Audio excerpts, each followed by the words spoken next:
आज एथिक्स की ये दूसरी क्लास है। आज की क्लास बहुत इंपॉर्टेंट होने वाली है। आज से हम एथिक्स के पहले चैप्टर को पढ़ना शुरू करेंगे। इससे पहले वाली क्लास में मैंने एथिक्स का पूरा सिलेबस समझाया है। सिलेबस को समझ लेना, एथिक्स पढ़ना क्यों ज़रूरी है, एथिक्स की इम्पोर्टेंस क्या है और एथिक्स कैसे काम करता है, ये सारी चीज़ें मैंने समझाई है पिछली वाली क्लास में। समझ लेना उसको जाकर। हिस्ट्री की और एथिक्स की जितनी भी क्लासेस आएंगी वो सभी क्लासेस लंबी होंगी, 1 घंटे की, 1.5 घंटे की, कम से कम इतनी लंबी तो होंगी ही। इसलिए जितनी भी क्लासेस आप देख रहे हैं, मेरी रिक्वेस्ट है कि पूरी देखें, धैर्य बनाए रखें। आज हम क्या क्या पढ़ने वाले हैं मैं आपको ये समझा देता हूँ। हम नैतिकता क्या है, एथिक्स क्या है, इसे समझेंगे। नीति शास्त्र क्या है, हम ये समझेंगे। नीति शास्त्र में और एथिक्स में, मतलब नीति शास्त्र और नैतिकता में क्या अंतर है और क्या संबंध है, इसको समझेंगे। नीति शास्त्र क्या क्या नहीं है, ये भी समझेंगे। एथिक्स और मोरालिटी में अंतर को समझेंगे। एथिक्स और मोरालिटी क्या है, ये भी समझेंगे। साथ ही दोनों के संबंध को भी समझेंगे। पाठ्यक्रम से जुड़े मुख्य शब्द और उनका अर्थ समझेंगे।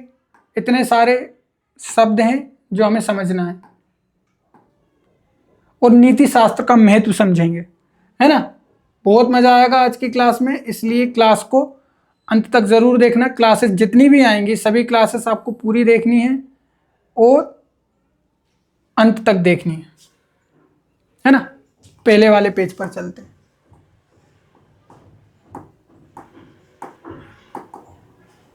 नीति शास्त्र स्पेशली यूपीएससी और पीसीएस एग्जाम्स में पूछा जाता है। आज के हालात देखकर मुझे ये लगता है कि भारत का सबसे इंपॉर्टेंट सब्जेक्ट है। नीति शास्त्र आपको सिखाता है कि क्या सही है और क्या गलत है, सही और गलत में कैसे अंतर करें, कैसे सही फैसला लें। जब एक नैतिक दुविधा एक सिविल सर्वेंट के सामने होती है या एक व्यक्ति के सामने होती है, जैसे मान लीजिए मेरे सामने है या दिल्ली पुलिस के सामने है, तो उस समय कैसे दिल्ली पुलिस या कोई व्यक्ति फैसला ले, इस चीज में हेल्प करता है एथिक्स। जैसे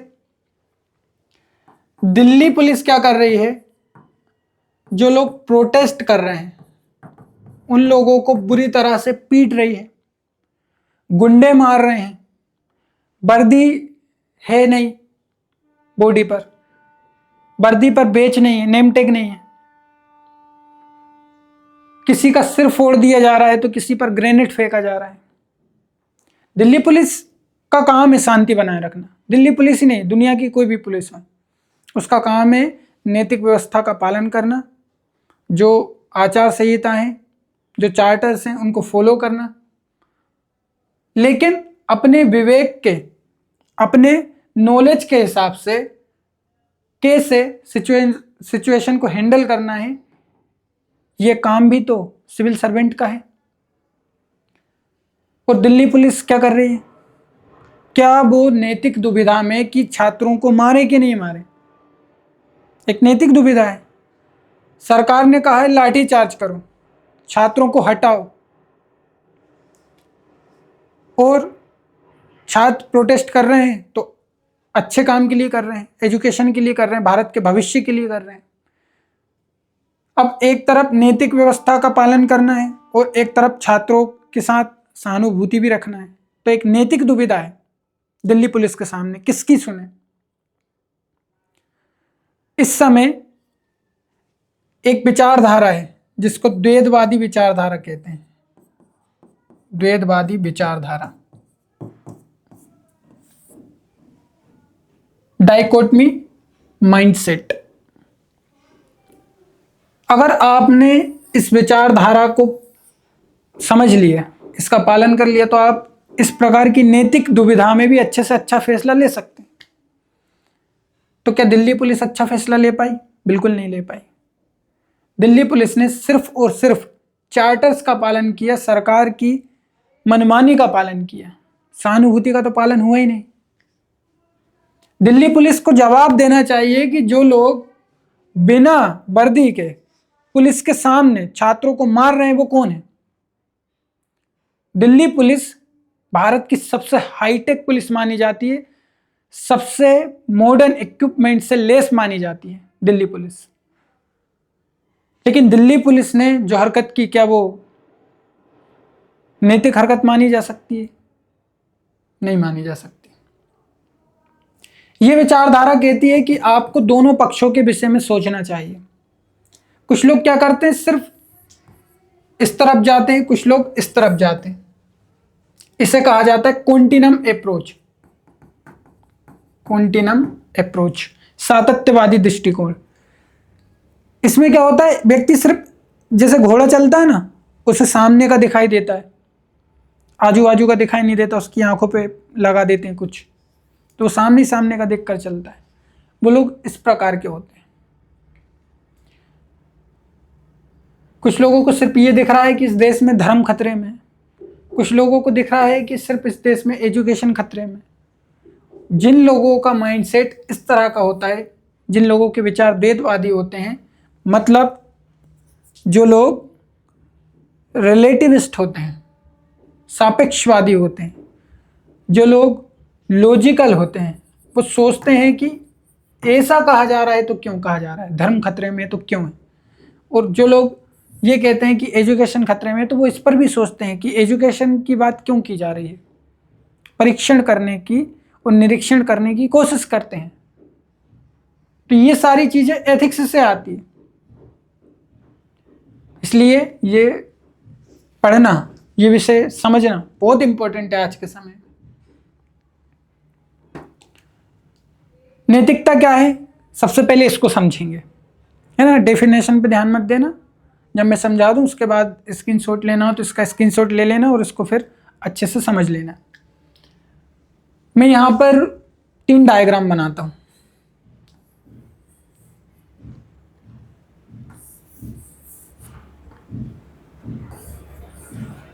इस चीज को अच्छे से समझना, बहुत आसानी से आप समझ जाओगे कि नीति शास्त्र क्या है, नैतिकता क्या है, दोनों में अंतर क्या है।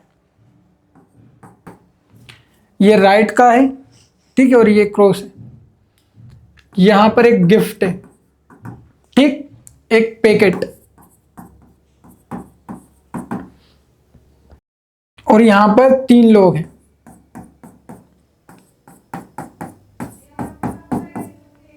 ठीक। एक व्यक्ति ये है, इसे आप ए नाम दे दो, इसे आप बी नाम दे दो। अब इस चीज को अच्छे से समझना, एथिक्स क्या है और एथिक्स और नीति शास्त्र में अंतर क्या है ना, सिंपल भाषा में। ये वाला जो डायग्राम है ना, ये एथिक्स का डायग्राम है। एथिक्स मतलब नीति शास्त्र, और ये वाला जो डायग्राम है ये मोरालिटी का डायग्राम है, और ये वाला जो डायग्राम है ये मैं अभी आपको समझाऊंगा, ठीक है।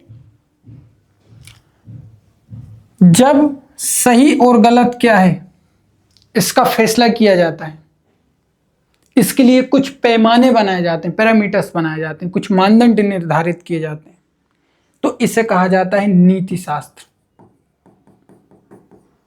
एथिक्स, ठीक।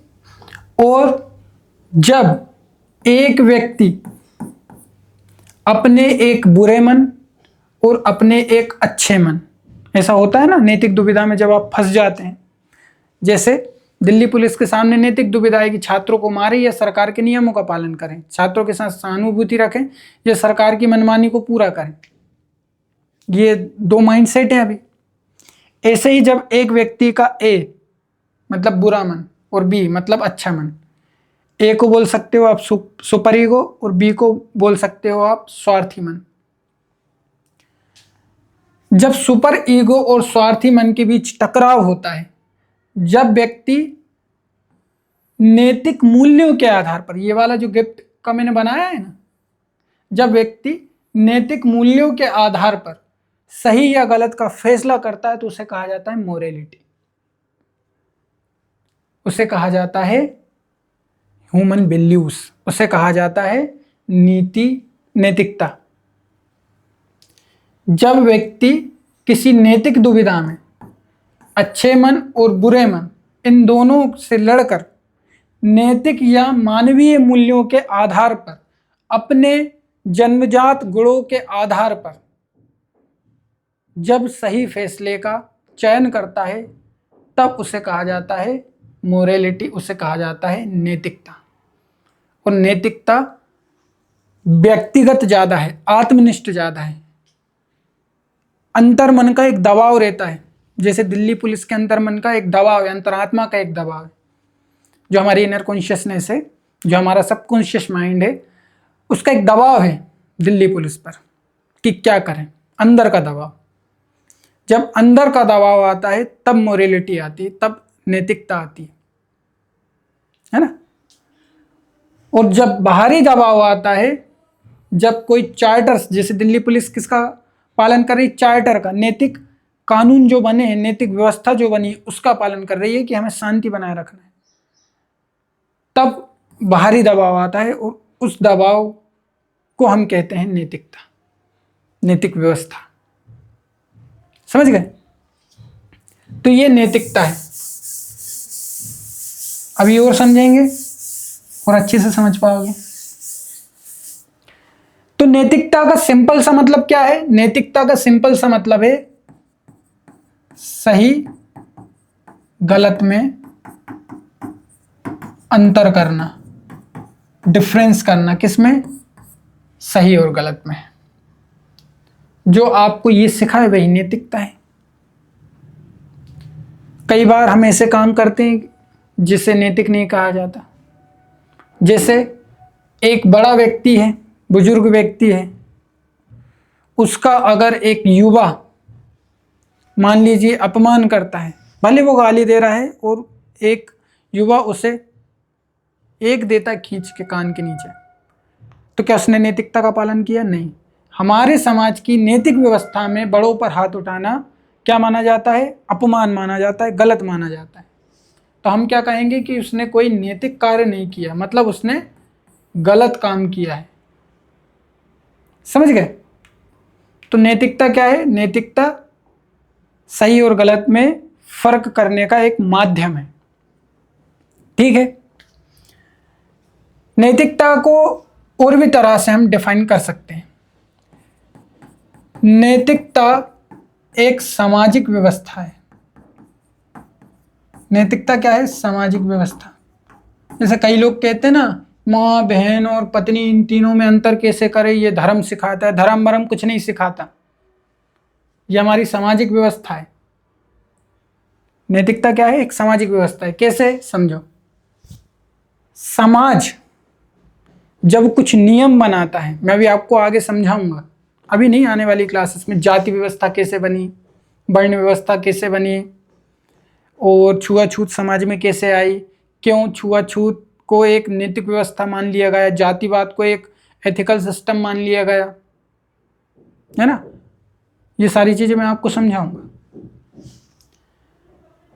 जब समाज विकसित हो रहा था, जब मानव धीरे धीरे समाज व्यवस्था की ओर बढ़ रहा था, तो मानव ने क्या किया? कुछ नियम निर्धारित करना शुरू किए। जैसे पहले कोई किसी को भी मारकर खा लेता था। मेरा मन हुआ तो कल मैंने इंसान को मारा और खा लिया, परसों मन हुआ तो हाथी को मारा और खा लिया। जो मन में आ रहा है वो खा ले रहे हैं। लेकिन हमने, जब हमारे अंदर इंटेलिजेंस आया, हमारे अंदर दिमाग आया, हमारे अंदर बुद्धिमत्ता का विकास होना शुरू हुआ, तो हमने सोचा कि यार हम आपस में एक दूसरे को नहीं मारेंगे। हमने एक दूसरे को मारना क्या कर दिया? बंद कर दिया। पहले कोई किसी से भी शादी करता था, अपनी बहन से संबंध बना रहा है, जैसे जानवरों में अभी भी होता है। आप देख सकते हो कि एक कुत्ता मर गया तो उससे उसके ही परिवार वाले मिलकर खा रहे हैं, है ना। एक दूसरे के साथ शारीरिक संबंध बना रहे हैं। उनमें थोड़ी ना चलता है कि भाई है कि बहन है। हम भी ऐसे ही थे एक जमाने में, ठीक। तो कोई किसी से भी संबंध बना लेता था, शारीरिक संबंध। लेकिन फिर हमारे अंदर सामाजिक व्यवस्था का भाव आया। हमने क्या किया, हमने इन चीज़ों को गलत कहना शुरू कर दिया, इन्हें अनैतिक कहना शुरू कर दिया, और हमने एक व्यवस्था बनाई कि अब हम आपस में शादी नहीं करेंगे और आपस में एक दूसरे को मारेंगे भी नहीं। ठीक है, ऐसी व्यवस्था बनाई। तो ये क्या है, ये हमारी नैतिक व्यवस्था है। तो जो सामाजिक व्यवस्था होती है, सामाजिक व्यवस्था ही नैतिक व्यवस्था होती है। अब परिभाषा कैसे निकलेगी, परिभाषा ऐसे निकलेगी, नैतिकता वह सामाजिक व्यवस्था है जो किसी समाज के सदस्यों के लिए, किसके लिए, समाज के सदस्यों के लिए नैतिक मूल्यों, आचरण के प्रतिमानों का निर्धारण करती है, तथा यह निर्धारण प्रयास करता है कि समाज के सदस्यों का व्यवहार उन्हीं मूल्य में प्रतिमानों के अनुरूप विनियमित हो सके। थोड़ा सा कठिन हो गया होगा, अब मैं आपको समझा देता हूँ। नैतिकता एक सामाजिक व्यवस्था है, जैसे मैंने अभी आपको समझाया, जो किसी समाज के सदस्यों के लिए, भाई हमने ही नैतिकता बनाई है और हम ही उस समाज व्यवस्था के क्या हैं, सदस्य हैं। ठीक, तो हमने जो नैतिक मूल्य बनाए हैं और आचरण के जो प्रतिमान बनाए हैं, प्रतिमान का क्या मतलब होता है, प्रतिमान का मतलब होता है नॉर्म्स। जैसे सम्मान करना क्या है, सम्मान करना एक नैतिक व्यवस्था है कि हमें अपने से बड़ों का सम्मान करना चाहिए। लेकिन सम्मान कैसे करें, सम्मान करने के लिए आप क्या करते हैं, पैर छूते हैं। तो पैर छूना क्या है, पैर छूना एक प्रतिमान है, एक पैरामीटर है, एक नॉर्म जो हमें नैतिक व्यवस्था, नैतिक मूल्य, आचरण के प्रतिमानों का निर्धारण करती है, तथा ये निर्धारण प्रयास करता है। अब ये निर्धारण क्या प्रयास करता है कि पूरा समाज इसी के हिसाब से चले, यही प्रयास करता है ना भाई। जैसे सरकार कानून बनाती है, उसमें नैतिक व्यवस्था भी शामिल होती है। नैतिक व्यवस्था और सरकार का कानून जो सरकार ने बनाया है उसका सब पालन करें, तो सरकार ये किससे अपेक्षा करेगी, समाज के सदस्यों से, उस राज्य या देश के सदस्यों से जो उसके अंग हैं, जो उसके सदस्य हैं। तो आपको उसके हिसाब से आचरण करना है। यही क्या है, यही नैतिकता है ना। और ये नैतिकता क्या निर्धारित करती है कि समाज का प्रत्येक सदस्य इसी के हिसाब से व्यवहार करे। जैसे हमें अपने आपसी रिश्ते में, जैसे भाई और बहन है, इन्हें आपसी में फिजिकल संबंध नहीं बनाना है। तो ये नैतिक व्यवस्था जो समाज ने बनाई है, इस सामाजिक व्यवस्था का, इस नैतिक व्यवस्था का, इस नैतिक मूल्य का सभी लोगों को क्या करना है, सभी लोगों को पालन करना है। ये कौन निर्धारित करता है, ये हम निर्धारित करते हैं। कोई धर्म वर्म निर्धारित नहीं करता।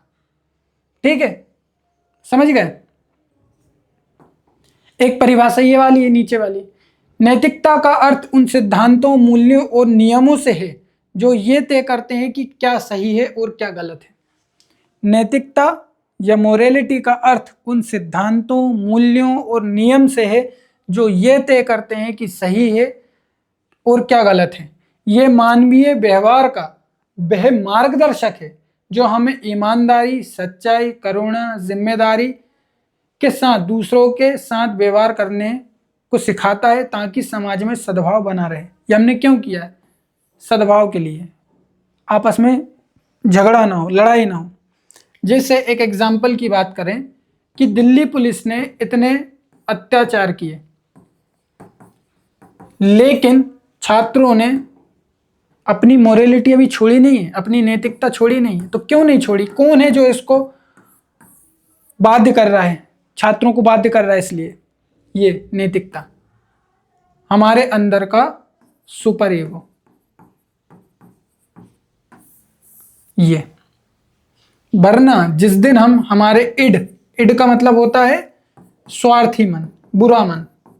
दो प्रकार के मन होते हैं ना, आपने देखा होगा, एक इस तरफ तस्वीर बन जाती है, एक इस तरफ बन जाती है, हम बीच में खड़े होकर सोचते हैं इसकी बात सुने कि इसकी बात सुने। वो यही दोनों है, सुपर ईगो और स्वार्थी मन, मतलब इड। जब हमारे स्वार्थी मन की सुनने लगेंगे ना, तो पूरा देश नेपाल बन जाएगा, समझ गए। तो वो कौन सी चीज है जो छात्रों को रोक रही है? नैतिकता। और ये कहां से आती है? ये अंदर से आती है। नैतिकता का अर्थ उन सिद्धांतों, मूल्यों, नियमों से जो ये तय करते हैं कि क्या सही है और क्या गलत है। हमारे अंदर की आवाज ये तय करती है कि क्या सही है और क्या गलत है, और फिर हम उस अंदर की आवाज को नियम बना देते हैं। जैसे ईमानदारी एक नियम है, करुणा, सच्चाई एक नियम है कि हमें सबके प्रति करुणा रखना चाहिए, हमें सबके प्रति ईमानदारी रखना चाहिए। जिम्मेदारी, जिम्मेदारी क्या है? एक नियम है ना। इसके साथ हमें क्या करना चाहिए? दूसरों के साथ व्यवहार करना चाहिए, और ये चीजें हमें यही सिखाती ताकि समाज में सद्भाव बना रहे। आप खुद सोचो, अभी एक मोहल्ला है मान लीजिए, वो हमेशा सुख शांति से रहता है, कोई दिक्कत नहीं है। मैं आपको यहाँ खड़े होकर गाली नहीं दे रहा, आप मुझे कमेंट बॉक्स में गाली नहीं दे रहे। क्यों नहीं दे रहे? सद्भाव। और ये सद्भाव कहाँ से आता है? यहाँ से आता है। ये हमें सिखाता है क्या सही है क्या गलत है। आप अभी मुझे कमेंट में गाली दो तो आपके अंदर की आवाज़ ही कहने लगे कि यार विजय भाई पढ़ा रहे हैं और तुम गाली दे रहे हो, है ना। और मैं आपको यहाँ गाली देने लगूँ तो आप मुझसे नहीं कहोगे कि यार हम तो पढ़ने आए तो और आप गाली दे रहे हो। तो नैतिकता क्या है? नैतिकता एक ऐसी सामाजिक व्यवस्था है जो आपको सिखाती है कि क्या सही है और क्या गलत है ना। Ethics refers to the moral principles and values that govern humans behaviour, answering questions about what is right, wrong, fair or just. It serves as a guiding framework that dictates how individuals, groups and organizations should act towards one another. एक दूसरे के साथ कैसा व्यवहार करें, ये सिखाती है नैतिकता। समझ गए होंगे? समझे नैतिकता का मतलब? नीति शास्त्र क्या है अभी मैं इसमें अंतर समझाऊंगा नैतिकता में और मोरालिटी में, तब आप और अच्छे से समझ पाओगे, लेकिन यहां भी थोड़ा सा समझो। नीति शास्त्र या एथिक्स, ध्यान रखना, नीति शास्त्र के साथ एथिक्स ज्यादा फिट बैठता है और नैतिकता के साथ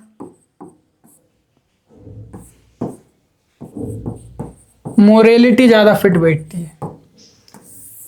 क्यों बैठती है अभी आगे आपको समझ में आएगा। नीति शास्त्र, एथिक्स, जब हम नैतिकता की बात करते हैं तो यहां पर आत्मनिष्ठता समझ में आती है। आत्मनिष्ठता का मतलब है व्यक्तिगत विचार। जैसे भाई छात्रों का अपना मन है कि दिल्ली पुलिस पर यार हमला नहीं करना चाहिए, अंदर की आवाज। वहीं कोकरोच जनता पार्टी के फाउंडर ने कह रखा है कि भाई देखो हमारी ये व्यवस्था है, हमारा ये एथिकल सिस्टम है कि हमें किसी पर वार नहीं करना है, हम किसी को मारेंगे नहीं, हम क्या नहीं करेंगे, हम वायलेंस नहीं करेंगे, है ना, वायलेंस नहीं करेंगे हम। ठीक।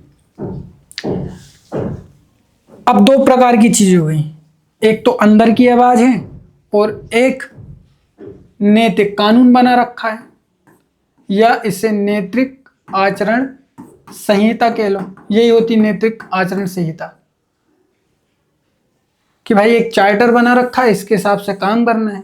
अब आपके ऊपर दो प्रकार का दबाव है, एक बाहरी दबाव और एक दबाव है आंतरिक दबाव। तो जो अंदर से आ रहा है सही और गलत को फैसला, मतलब सही और गलत का फैसला करने के लिए भाव, वो क्या है, वो नैतिकता है। और नीति शास्त्र क्या है, नीति शास्त्र एक व्यवस्था है। जैसे समाज की एक व्यवस्था होती है कि हमें अपने से बड़ों का सम्मान करना चाहिए, परिवार की एक व्यवस्था होती है कि सभी सदस्यों को आपस में एक दूसरे के साथ अच्छा व्यवहार करना चाहिए, आनंद से रहना चाहिए। तो ये जो व्यवस्थाएं हैं, समझना, ये जो व्यवस्थाएं हैं ये क्या है, ये है नैतिकता, ये नीति शास्त्र, एथिक्स। भाई हमें सम्मान करना चाहिए, अच्छी बात है, हमें आनंद से रहना चाहिए, अच्छी बात है, हमें क्या करना चाहिए, हमें सहिष्णुता रखनी चाहिए, हमें पारदर्शिता रखनी चाहिए, हमें ईमानदारी रखनी चाहिए। ये हमारे अंदर की आवाज है। लेकिन जब हम इन सबको एक व्यवस्था बना देते हैं, ये हमारे अंदर की आवाज है, ये हमारे अंदर से निकली है ये चीजें,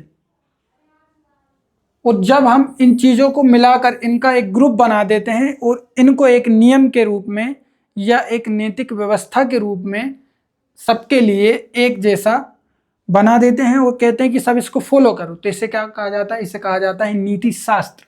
ये ग्रुप है सामाजिक व्यवस्थाओं के जितने भी नैतिक मूल्य हैं, ये सब क्या हैं? सम्मान ये नैतिक मूल्य है, आनंद नैतिक मूल्य है, सहिष्णुता नैतिक मूल्य है, पारदर्शिता नैतिक मूल्य है, ईमानदारी नैतिक मूल्य है। नैतिक मूल्य क्या होते हैं ये समझ लो थोड़ा सा। देखो, नैतिक मूल्य, नैतिक मूल्य को कहा जाता है एथिकल वैल्यूज, या इन्हें ह्यूमन वैल्यूज भी कहा जाता है, ठीक है। और इनको मोरल वैल्यूज भी कहा जाता है, मोरल वैल्यूज। ये क्या है? यह वह सामाजिक व्यवस्था है जिन्हें समाज के सदस्य फॉलो करना चाहते हैं। जैसे हम सब समाज में रहते हैं, हम सब फॉलो करना चाहते हैं और फॉलो करवाना चाहते हैं कि सभी ईमानदार हों, ठीक। हम सब चाहते हैं कि सभी सहिष्णु हों, आपस में लड़े नहीं कोई। हम सब चाहते हैं कि सब सत्यनिष्ठ हों। हम सब चाहते हैं कि शासन में पारदर्शिता हो। हम सब चाहते हैं कि सभी आनंद से रहें। हम सब चाहते हैं कि सभी एक दूसरे का सम्मान करें। वह आदर्श, वह सामाजिक व्यवस्था या नियम जिसे हम सब फॉलो करना चाहते हैं और समाज जिन्हें फॉलो करवाना चाहता है, उन्हें कहा जाता है नैतिक मूल्य। ये क्या है? ये आदर्श है। ये हमारे लिए क्या है? ये हमारे लिए मॉडल है, मॉडल्स। हम सब क्या चाहते हैं? हम सब ये चाहते हैं कि सब लोग इनका पालन करें। नैतिक आदर्श का मतलब समझते हो आप? आदर्श का मतलब होता है ये, और समझ लो। जैसे मान लो आप अक्षय कुमार है, आप उसको फॉलो करना चाहते हैं, तो आपके लिए अक्षय कुमार क्या हो गया? आदर्श हो गया।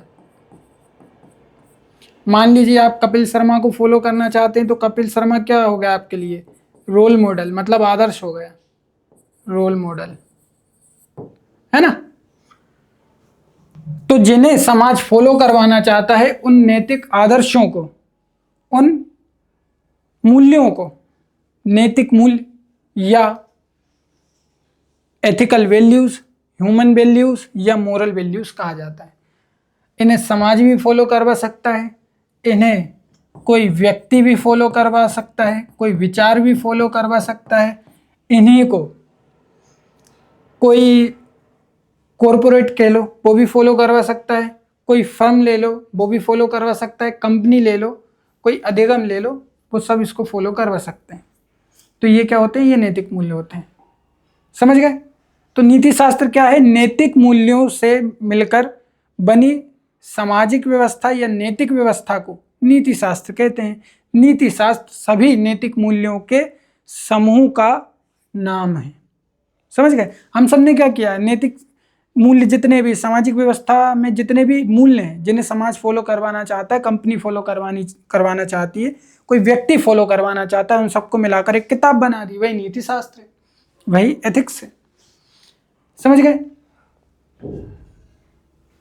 आगे बढ़े। अब ये थोड़ा सा साहित्यिक भाषा में समझ लो। मौलिक मानवीय गुणों के अनुरूप, ध्यान से समझना, एक एक शब्द समझना पड़ता है नीति शास्त्र पढ़ते हैं तो। उचित और अनुचित के विचारों पर आधारित कार्यवाही, ये क्या है? ये नीति शास्त्र है। ये क्या है? ये एथिक्स है। मौलिक मानवीय गुणों के अनुरूप, मौलिक, मौलिक मतलब जो जन्म से हैं, जन्मजात।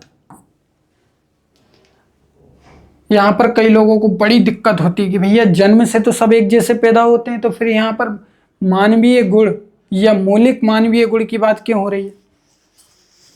जन्म से तो सब एक जैसे पैदा होते हैं। अरे यहां पर तो ये जो नीति शास्त्र ये हमें सिखा रहा है कि फिर कोई ब्राह्मण है तो वो जन्म से महान होता है, आर्य श्रेष्ठ वंश के लोग होते हैं। ऐसा हो सकता है ना? ये विचार आ सकता है मन में। अब इसका क्या मतलब है ये मैं आपको अच्छे से समझाता हूं, ध्यान रखना। मौलिक मानवीय गुणों के अनुरूप उचित और अनुचित के विचारों पर आधारित कार्रवाई क्या है? नीति शास्त्र। मतलब आपके जो जन्मजात मौलिक गुण हैं, आप उनके आधार पर कैसे तय करते हैं कि क्या सही है और क्या गलत है, कैसे कार्रवाई करते हैं, वही क्या है? वही नीति शास्त्र है। ये लेक्सिकॉन बुक है, उसकी परिभाषा है। ठीक है। कई रिसर्चेस हुई कि क्या जन्म से कोई मनुष्य विशेष होता है। अमेरिका में ऐसी रिसर्चेस हर कभी होती हैं। आप कभी गूगल पर पढ़ के देखना या जीपीटी पर सर्च करके देखना या एआई मोड पर कि क्या जन्मजात कोई विशेष होता है या उसमें कोई विशेष गुण होते हैं। जैसे तेंदुलकर है, सचिन तेंदुलकर, सचिन साहब क्रिकेट खेलते हैं, तो क्या आपको लगता है कि सिर्फ अभ्यास काफी है? यह क्रिकेट उनके ब्लड में था। जैसे लता मंगेशकर जी बहुत अच्छी सिंगर थी, तो क्या ये सिर्फ अभ्यास से हुआ है या फिर उनके ब्लड में सिंगिंग थी? ऐसे सवाल तो उठाना लाजमी है। तो भाई सब कहेंगे कि भैया देखो जन्म से तो सब एक जैसे पैदा होते हैं, इस बात को तो माना नहीं जा सकता। लेकिन रिसर्चेस के बेसिस पर ये वाकई तय हुआ है कि कुछ लोग जन्म से भी विशेष होते हैं। ये रिसर्चेस के आधार पर प्रूव हुआ है कि कुछ लोग जन्म से क्या होते हैं? विशेष होते हैं। फिर कई रिसर्च ऐसी हुई इस रिसर्च को खारिज करने के लिए कि भाई जैसे अगर आप बात करोगे ब्लैक्स की, ब्लैक्स मतलब जो अफ्रीका के लोग हैं, जो काले लोग हैं, है ना, काले वर्ण के लोग, वर्ण मतलब रंग, जो ब्लैक्स हैं उनमें वाइट्स की तुलना में, मतलब गोरों की तुलना में, अंग्रेजों की तुलना में दिमाग कम होता है, उनके बुद्धिमत्ता का विकास उतना नहीं हुआ। ये रिसर्च ने बताया है, ऐसी कई रिसर्चेस हुई हैं। लेकिन फिर कारणों का पता लगाया गया कि भाई ऐसा क्यों है, तो कारण सामने आए कि भैया कई हजार सालों तक ब्लैक्स को गुलाम बनाकर, दास बनाकर रखा गया। उनकी मानसिक व्यवस्था का, उनकी मानसिक अवस्था का विकास ही नहीं हो पाया, दिमाग का विकास ही नहीं हो पाया। वहां के लोग कैसे रहे? गरीब रहे ज्यादा से ज्यादा।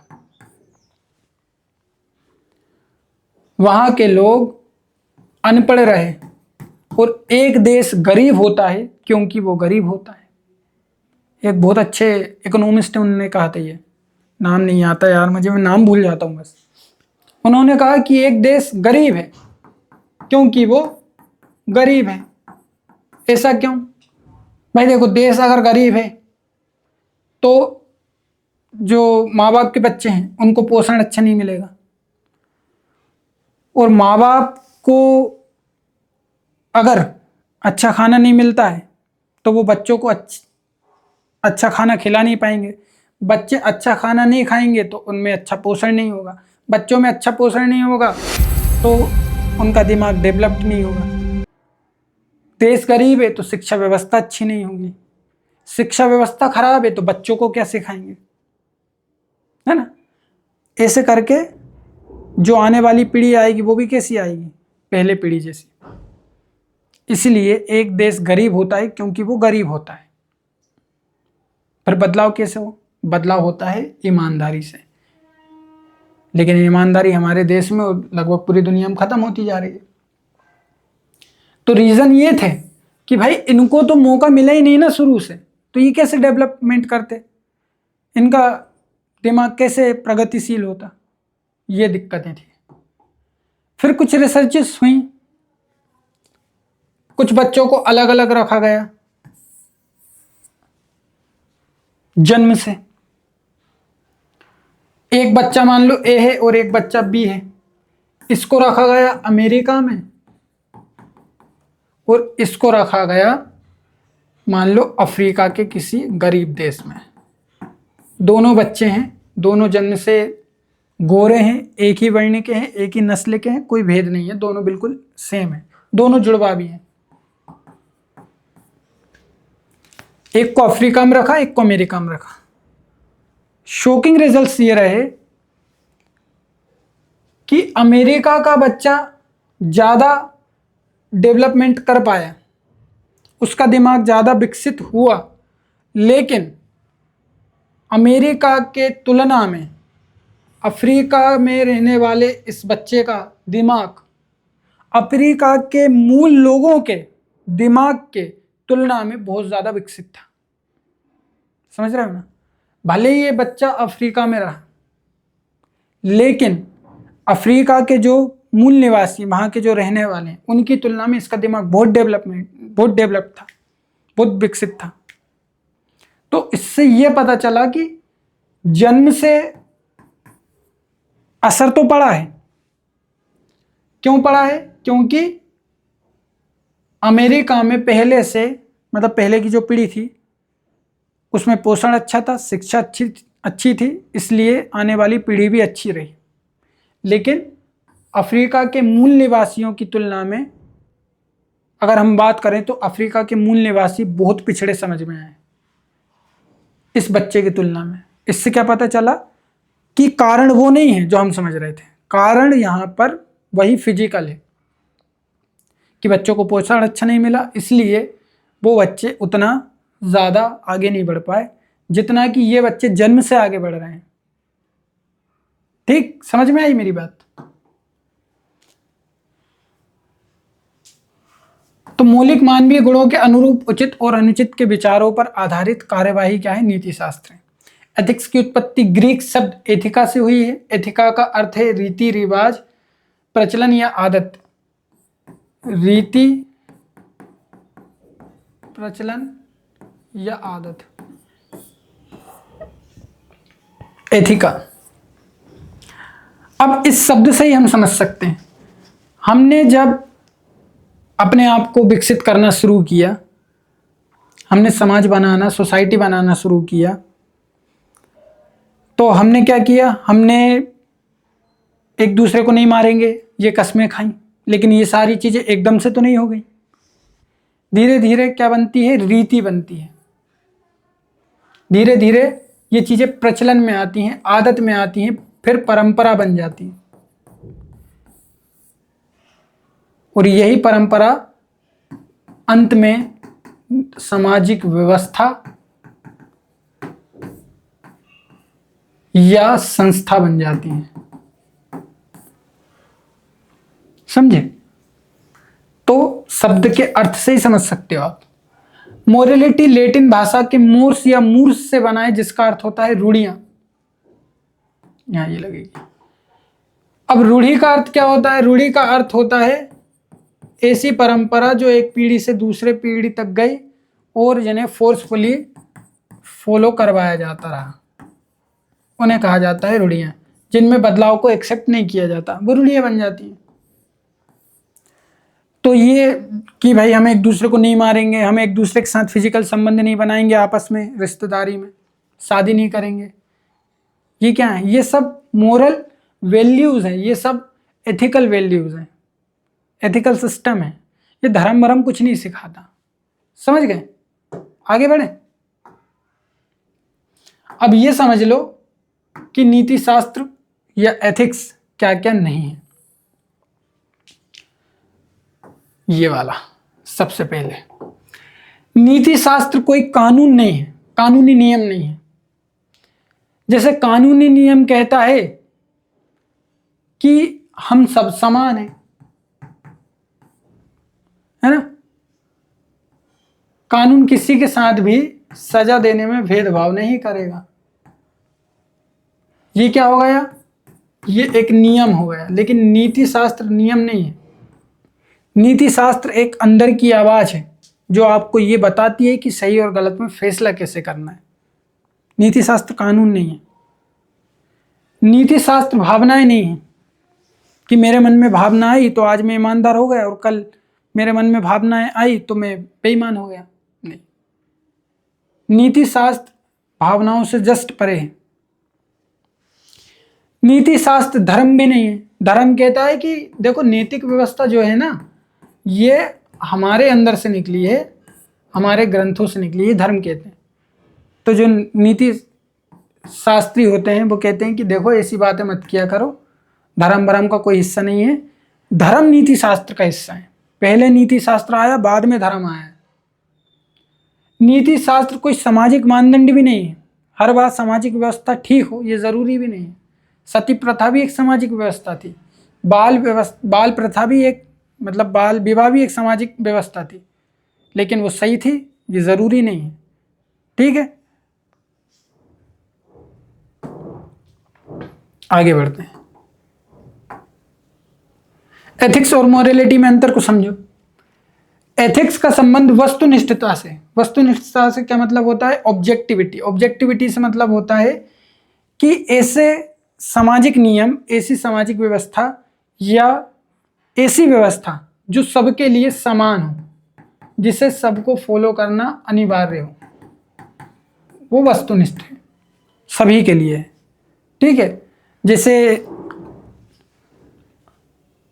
क्वेश्चन आते हैं ना वस्तुनिष्ठ प्रश्न, जिसमें 4 विकल्प दिए जाते हैं। मान लो एक क्वेश्चन ए, क्वेश्चन है कि पानीपत का पहला युद्ध किसने लड़ा था, तो आपके पास 4 ऑप्शन आएंगे। Option A Babar, option B Akbar, option C Maharana Pratap, option D Mansingh Tomar. तो आप कौन सा ऑप्शन लगाओगे, जो ऑप्शन ए है बाबर। अब ये वाला जो ऑप्शन है ये सबके लिए क्या रहेगा, समान रहेगा सबके लिए। लेकिन अगर कुछ प्रश्न ऐसे आए जैसे लघु उत्तरीय प्रश्न, शॉर्ट आंसर, तो उसमें आप अपने हिसाब से आंसर बनाकर लिख सकते हैं। सबका आंसर एक जैसा लिखा हो ये जरूरी नहीं है, लेकिन यहाँ पर सबका आंसर एक जैसा होना चाहिए। ये होता है वस्तुनिष्ठता का मतलब। समझ गए। तो एथिक्स का संबंध वस्तुनिष्ठता से है। एथिक्स का संबंध व्यक्तिगत होने से कम है। एथिक्स में बाह्य दबाव कार्य करता है। एक सामाजिक व्यवस्था हम पर दबाव डालती है। जैसे दिल्ली पुलिस पर दबाव कौन डाल रहा है, दिल्ली पुलिस पर दबाव डाला जा रहा है चार्टर के द्वारा, है ना, चार्टर्स के द्वारा या आचरण संहिता के द्वारा, कि देखो भैया आपको ऐसा ही करना है, ये पुलिस का फर्ज है, कर्तव्य है। फर्ज और कर्तव्य कैसे बनते हैं मैं आपको ये भी समझाऊंगा। ठीक, कार्यालय का संबंध एथिक्स से है। मतलब एथिक्स कार्यालयीन है। सीधा सीधा मतलब ये है कि जब आप पर नियम थोपे जाते हैं तब हम ये कह सकते हैं कि उनका संबंध एथिक्स से होता है, कि सबको फॉलो करना है। मोरालिटी का संबंध आत्मनिष्ठता से, मतलब ये अंदर की आवाज से आती है। अंदर की आवाज, अंतरात्मा की आवाज, इनर कॉन्शियसनेस की आवाज, है ना, इंट्यूशन की आवाज। मोरालिटी में आंतरिक दबाव या प्रेरणा काम करती है। अंदर की प्रेरणा, बाहर की प्रेरणा नहीं, कि देखो ऐसा नहीं करना चाहिए, देखो वैसा नहीं करना चाहिए, देखो ये चीज़ गलत है, देखो वो चीज़ सही है ना। आप अपने आप से बात करते हैं। मोरालिटी व्यक्तिगत है और ये कैसी है, ये सामाजिक है। समझे। अब थोड़ा सा संबंध को समझ लो। देखो कई जगह नैतिकता में और मोरालिटी में, एथिक्स में और मोरालिटी में टकराव भी होता है। एथिक्स वर्सेस मोरालिटी, कभी कभी दोनों में टकराव भी होता है और कभी कभी दोनों चीजें साथ भी काम करती हैं। फिर एग्जाम्पल ले लो दिल्ली पुलिस का। टकराव कब होता है? टकराव कब होता है ये समझ लो। टकराव कब होता है? टकराव जब होता है जब आपका व्यक्तिगत मन और सामाजिक या कार्यालयीन व्यवस्था इनमें टकराव होता है। अब दिल्ली पुलिस का मन तो ये है कि भैया हम किसी को भी ना मारें, हम कैसे मारे हमें ही पता है। तो व्यक्तिगत मन क्या कह रहा है कि नहीं देखो ऐसा नहीं करना चाहिए, है ना, गलत बात है। लेकिन वहीं कार्यालयीन व्यवस्था क्या कह रही है कि मारो। सरकार क्या कह रही है? मार डालो तुम तो, एक को भी जिंदा मत छोड़ो। सर फूटे, हाथ टूटे, 16 साल का बच्चा मरे या बुजुर्ग मरे, तुम तो मार डालो बस। तो ये क्या है? ये व्यक्तिगत मन और कार्यालयीन व्यवस्था के बीच में एक झगड़ा है। अब यहाँ पर मोरेलिटी मतलब व्यक्तिगत नैतिकता और सामाजिक या कार्यालयीन व्यवस्था मतलब एथिक्स, एथिकल सिस्टम, इनके बीच में क्या हो रहा है? टकराव हो रहा है। कभी कभी टकराव की स्थिति बनती है, लेकिन कभी कभी टकराव की स्थिति नहीं भी बनती है। जैसे व्यक्तिगत मन कहता है कि देखो भैया ईमानदारी सबसे अच्छी चीज़ है, सबको ईमानदार होना चाहिए। वहीं हमारा शासन भी कहे कि भैया देखो ईमानदारी के लिए हमने ये वाला कानून बनाया, बेईमानी करेगा कोई शासन में या कोई किसी गरीब को परेशान करेगा तो ऐसा कर देंगे, वैसा कर देंगे। तो यहाँ पर मोरेलिटी और एथिक्स दोनों साथ साथ होंगे, हमारा मन भी खुश और व्यवस्था भी खुश। समझ गए? तो ऐसे टकराव होता है। अब दोनों में संबंध क्या है? दोनों में संबंध यही वाला है जो मैंने आपको समझाया। कभी कभी दोनों में टकराव होता है लेकिन दोनों में गहरा संबंध भी है। दोनों समानार्थक शब्द हैं लेकिन दोनों में थोड़ा थोड़ा अंतर भी होता है। आज की क्लास का ये दूसरा सबसे इंपॉर्टेंट टॉपिक है, पाठ्यक्रम से जुड़े मुख्य शब्द और उनका अर्थ। हमारा जो पहला चैप्टर है ना, उसमें नैतिकता, नीति शास्त्र, विकास, नीति शास्त्र के प्रकार, इनकी बात होगी। लेकिन ये जो शब्द हैं ये पूरे नीति शास्त्र में काम आएंगे। तो समझ लेते हैं इनको क्या है। नीति शास्त्र का मतलब तो आप समझ गए होंगे।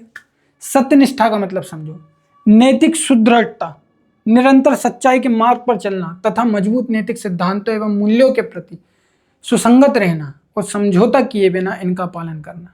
एग्जाम्पल से समझो। देखो भाई, मैं इतना ईमानदार हूं कि भले मुझे कोई देख रहा है या नहीं देख रहा है, अगर मैंने ट्रैफिक सिग्नल तोड़ दिया तो मैं ट्रैफिक स्टेशन जाकर, पुलिस में जाकर फाइन देकर आऊंगा। इतना ईमानदार हूं। देखो भाई, सबके सामने तो सब ईमानदार होते हैं, लेकिन मैं इतना ईमानदार हूं कि मैं अकेले रहकर भी गलत काम नहीं करता। अगर ऐसा व्यक्ति कोई है तो उसे कहा जाएगा सत्यनिष्ठ। यही होती सत्यनिष्ठता। नैतिक सुदृढ़ता, निरंतर सच्चाई के मार्ग पर चलना, अकेले हो तब भी अपराध ना करना, तब भी गलत काम ना करना। जैसे अकेला आदमी हमेशा गलत काम करने के बारे में सोचता रहता है, खाली दिमाग शैतान का घर, ऐसा होता है ना, वही बात हो रही। तथा मजबूत नैतिक सिद्धांतों एवं मूल्यों के प्रति सुसंगत रहना और समझौता किए बिना इनका पालन करना। कई बार इसकी वजह से आदमी कैसा हो जाता है? रूढ़िवादी हो जाता है। अब जैसे नैतिक व्यवस्था कहती है कि दलितों को मंदिर में मत आने दो, मंदिर में नहीं आना चाहिए, उनको सार्वजनिक स्थल से पानी मत पीने दो। अब आदमी क्या कर रहा है? समाज के इन नैतिक नियमों का, इन व्यवस्थाओं का पालन कर रहा है ना। नैतिक नियम का मतलब गलत और सही दोनों प्रकार के सामाजिक नियम है, ऐसा नहीं है। नैतिक नियम या नैतिक व्यवस्था का मतलब है, नैतिक मूल्य का मतलब है समाज के अच्छे नियम। अगर कोई संत है और वो गलत काम कर रहा है तो सब उसके खिलाफ खड़े हो जाएं, ये नैतिक व्यवस्था है, ये नैतिक मूल्य। अगर कोई संत इलॉजिकल बात कर रहा है, चाहे वो हिंदू हो, मुसलमान हो, कोई भी हो, तो सब उसके खिलाफ खड़े हो जाएं, बोले कि गलत बोल रहे तू। ये होती है नैतिक व्यवस्था, ये होता है नैतिक मूल्य। लेकिन जब समाज इन चीजों को नहीं समझता तो वो समाज के गलत नियमों को भी नैतिक नियम मान लेता है और इनका पालन करना शुरू कर देता है। और वो व्यक्ति कैसा हो जाता है? रूढ़िवादी। उसको भले लग रहा है कि मैं सत्यनिष्ठ हूं, वो सत्यनिष्ठ नहीं है, मगर वो तो मूर्ख है। ठीक है। अभिरुचि, अभिरुचि का सीधा सीधा मतलब होता है योग्यता, आपकी एबिलिटीज। किसी व्यक्ति की अपने कार्यों और निर्णयों में नैतिक सिद्धांतों और मूल्यों को समझने और लागू करने की जन्मजात क्षमता अथवा एक निश्चित स्तर पर एक निश्चित प्रकार का कार्य करने की योग्यता, एबिलिटी। जैसे दिल्ली पुलिस के सामने अभी क्या ऑप्शन है कि या तो छात्रों को मारो या फिर अपना इस्तीफा दो। अब वो अपने एप्टीट्यूड के हिसाब से, अपनी योग्यता के हिसाब से, अपने जन्मजात क्षमताओं के हिसाब से नैतिक सिद्धांतों, मूल्यों को समझने और लागू करने की कोशिश करेंगे। वो जो करते हैं वो क्या है? वो उनकी क्षमता है, वो उनकी योग्यता है। ये होती है अभिरुचि। ये अभी छोटा सा मतलब है। अभिव्यक्ति क्या है? किसी व्यक्ति का किसी चीज को देखने का नजरिया, जबकि ऐसा नहीं है, अभिवृत्ति से थोड़ा सा अलग है ना, दृष्टिकोण या व्यू पॉइंट, ऐसा नहीं। उसके प्रति व्यवहार अथवा कार्य करने, महसूस करने या सोचने का एक तरीका जो किसी के स्वभाव, राय, मानसिक प्रवृत्ति या अभिविन्यास आदि को दर्शाता है। ये क्या है? ये अभिवृत्ति। मतलब आप अपने आप को कैसे अभिव्यक्त करते हैं, ये अभिवृत्ति है। लेकिन अभिवृत्ति आदत नहीं है कि हर बार आपकी आदत हो गई कि आपने एक बार मुसलमान को देख लिया तो आप यही सोचो कि अरे ये तो कट्टर होते हैं, ये तो आतंकवादी होते हैं, ऐसे होते हैं, वैसे होते हैं। तो आदत नहीं है। अभिवृत्ति दृष्टिकोण भी नहीं है कि आपका दृष्टिकोण किसी के प्रति कैसा है ना। अभिवृत्ति क्या है समझेंगे आगे, लेकिन अभी जो परिभाषा लिखी आप इसको एग्जाम में लिख सकते हो। आगे, मूल्य, बेनियम जिनके द्वारा हम उचित और अनुचित, क्या करना चाहिए और क्या नहीं करना चाहिए, अच्छा बुरा के बारे में निर्णय लेते हैं, उन्हें हम ह्यूमन वैल्यूज या मूल्य कहते हैं। मैंने आपको समझाए थे मूल्य क्या होते हैं, समझ गए होंगे आप। धारणा, धारणा का मतलब होता है परसुएशन। धारणा से अच्छा यहां पर आप राजी करना लिख लो। जैसे आप मान लीजिए आईफोन खरीदने गए,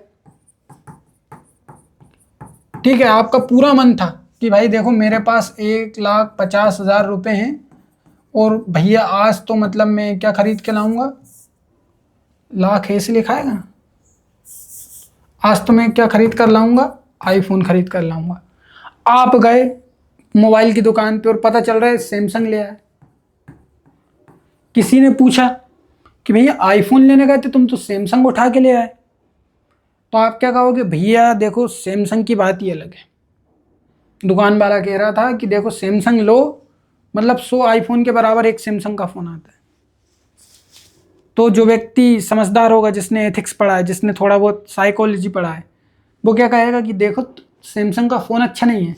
जिस व्यक्ति से तुम फ़ोन खरीद के लाए हो ना, उसकी परसुएशन पावर अच्छी है, वो परसुएड अच्छा कर लेता है, वो राजी अच्छा कर लेता है।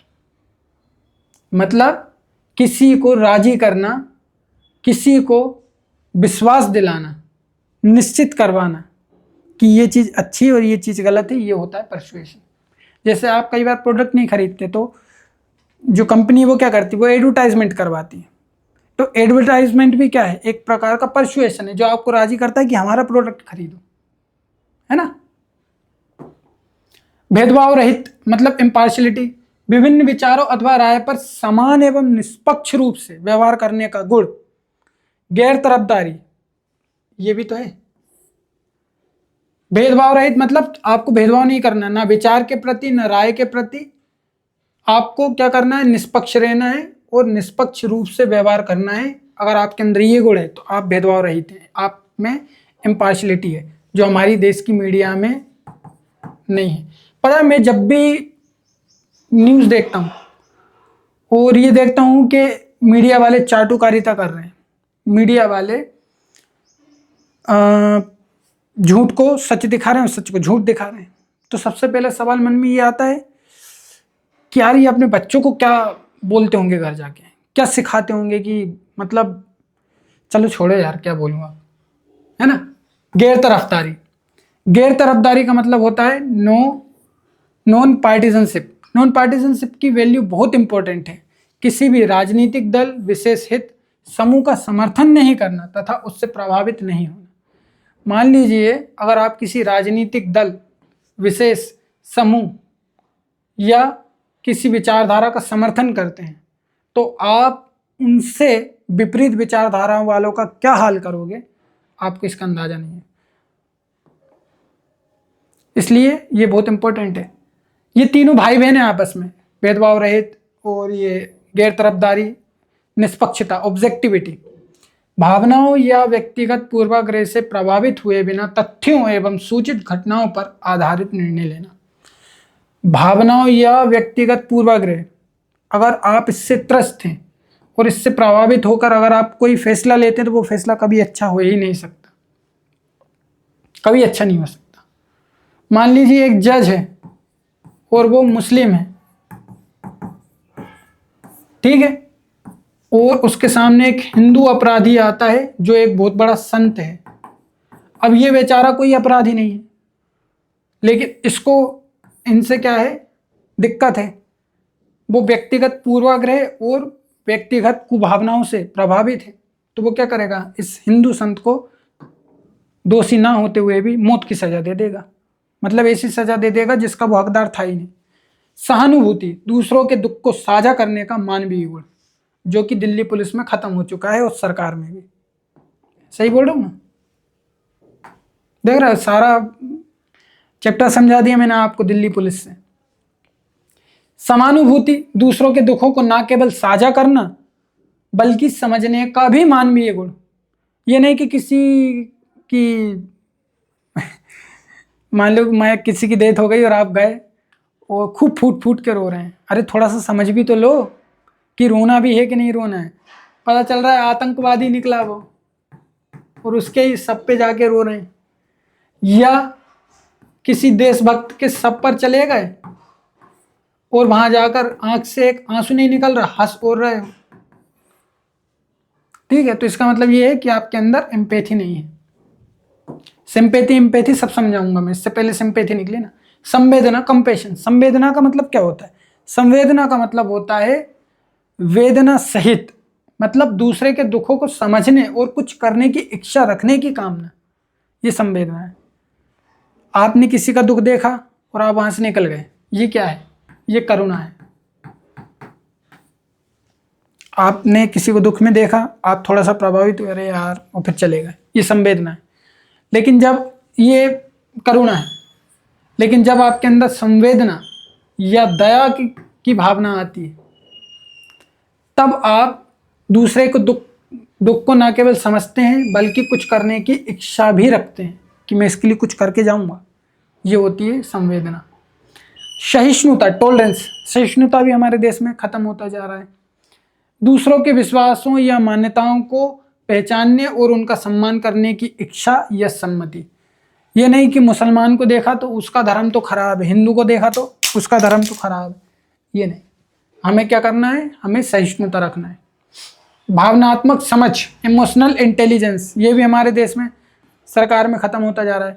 अपनी भावनाओं के साथ साथ दूसरों की भावनाओं को पहचानने और प्रबंधित करने की क्षमता, लोगों के महसूस करने और प्रतिक्रिया करने के तरीके को समझने की क्षमता तथा इस कौशल का उपयोग प्रभावी निर्णय लेने और समस्या समाधान हेतु करना। एग्जाम्पल से समझो। जैसे मान लीजिए आप किसी देशभक्त के शव पर गए, कोई मिलिट्री वाला था, युद्ध में वो शहीद हो गया बोर में। अब आप उसके शव पर गए हैं और आप एक आईएएस ऑफिसर हैं। अब आप वहां पहुंचे, आप अपनी भावनाओं को तो समझ नहीं पा रहे, दूसरों की क्या समझो? अगर आप एक ऐसे आईएएस ऑफिसर हो तो आपको क्या करना पड़ेगा? अपनी भावनाओं के साथ साथ दूसरों की भावनाओं को पहचानना भी है कि भाई अगर उसकी पत्नी है और वो फूट फूट कर रो रही है, तो आप एक आईएएस ऑफिसर हैं, आपका ये फर्ज है कि आप वहां जाएं और उसको क्या दें, आप उसको सांत्वना दें, आप उनको समझाइश दें, ठीक। उसे प्रबंधित करें, प्रबंधित करने की क्षमता, लोगों के महसूस करने और प्रतिक्रिया करने के तरीकों को समझने की क्षमता। अब मान लीजिए कि भाई जो लड़के का पिता है, बाप है, अब बाप को सबसे ज़्यादा दुख होता है जवान बेटे का शव देखकर, माँ को सबसे ज़्यादा दुख होता है, पत्नी को भी सबसे ज़्यादा दुख होता है। अब वो आपके गले लग गया, मान लीजिए आप आईएएस ऑफिसर है वहाँ के, या नेता हैं, विधायक जो भी हैं, वो आकर आपके गले लग गया, तो आपका फर्ज क्या बनता है कि आप उनको गले लगाएं और हो सके तो साथ में थोड़ा सा रो भी दें। लेकिन आपने उनको क्या कहा, रहे हट गंदा आदमी मेरे पास आकर गले लग गया, उसको लात मार के भगा दें, ऐसा नहीं करना। तो उन्हें समझने की क्षमता, कौशल का उपयोग, प्रभावी निर्णय, इन चीज़ों से आपको निर्णय लेना चाहिए कि आपको क्या करना है। जैसे दिल्ली पुलिस को निर्णय लेना चाहिए इस कॉन्सेप्ट पर आकर कि उसे क्या करना चाहिए इमोशनली।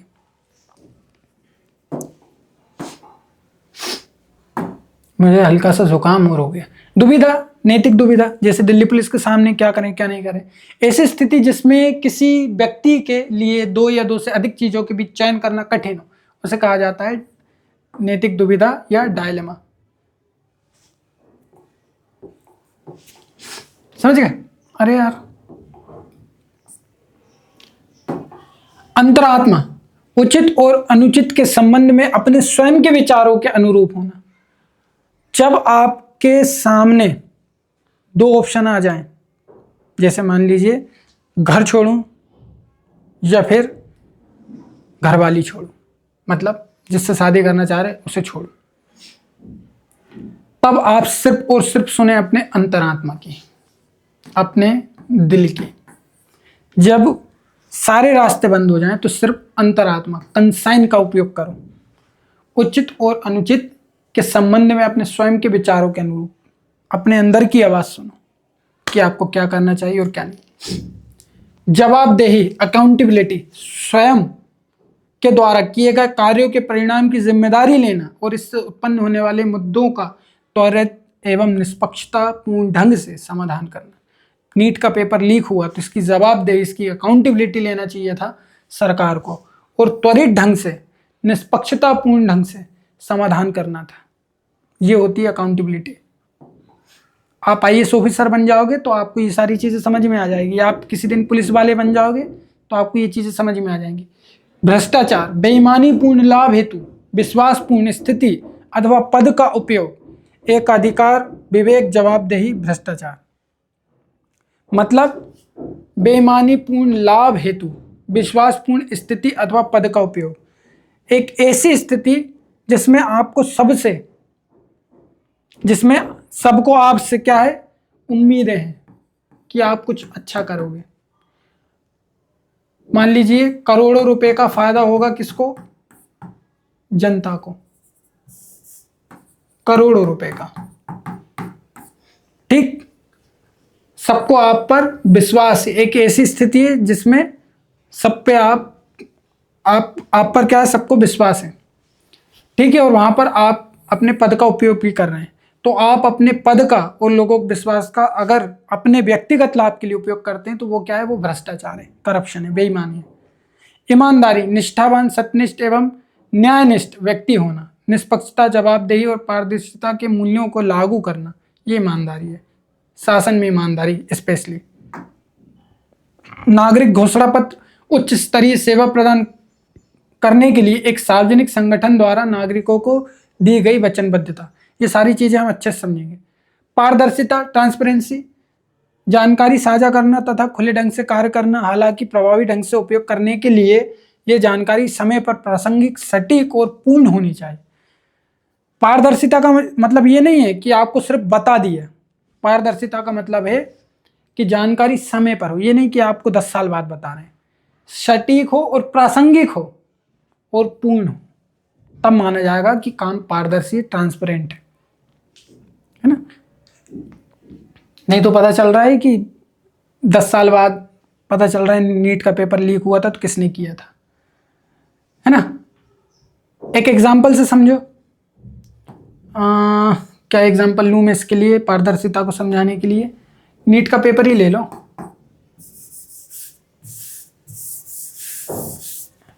जैसे नीट का पेपर लीक हुआ, ठीक है, अब आपके पास क्या है, राइट टू इंफॉर्मेशन है, राइट टू इंफॉर्मेशन। पहले ये नहीं था हमारे पास। अब आप इसके थ्रू क्या कर सकते हो, नीट के पेपर को लीक करने वालों के नाम, उनके खिलाफ क्या क्या कार्रवाई हुई, किसने की, कैसे की, एफआईआर क्या थी, सजा क्या सुनाई गई, इस सब को आप क्या कर सकते हो, ले सकते हो। लेकिन ये जानकारी समय पर मिले, सटीक हो, प्रासंगिक हो और पूर्ण हो, तभी हम कहेंगे कि कार्य निष्पक्ष है।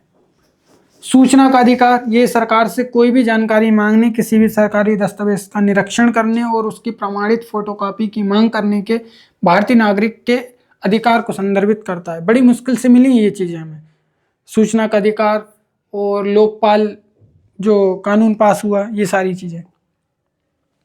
आचरण संहिता, ये किसी व्यक्ति के लिए मानदंडों, नियम, जिम्मेदारियों तथा उचित अभ्यास को रेखांकित करने वाले नियमों का एक समूह है। नीतिपरक आचार संहिता, ये क्या है, ये सिद्धांतों का एक मार्गदर्शक है जो पेशेवरों को ईमानदारी एवं सत्यनिष्ठा के साथ कार्य करने में मदद करने हेतु विकसित की जाती है। मैं अच्छे से आपको ये सारी चीजें अलग अलग समझाऊंगा। कार्य संस्कृति, किसी संगठन के भीतर और उसके कर्मचारियों के बीच प्रथाओं, मूल्य एवं साझा मान्यताओं का एक सेट, जिसे आमतौर पर सोचने तथा कार्य करने का उचित तरीका माना जाता है, कार्य संस्कृति कहलाती है। कार्य संस्कृति का सीधा सीधा मतलब क्या होता है, कार्य संस्कृति का सीधा सीधा मतलब ये होता है कि एक ऑफिस है, उसमें नैतिक व्यवस्था कैसे काम करती है, उसमें वर्क करने का कल्चर कैसा है, उसी को हम कार्य संस्कृति कहते हैं। जब हम इसे एक स्टेप से दूसरे स्टेप, मतलब पहले जो लोग काम कर रहे थे उसी को हम अगर हम आगे बढ़ाते हैं तो हम इसे क्या कहते हैं, हम इसे इसका विनिमय कहते हैं, है ना। किसी संगठन के भीतर और उसके कर्मचारियों के बीच प्रथाओं, मूल्यों एवं साझा मान्यताओं का एक सेट।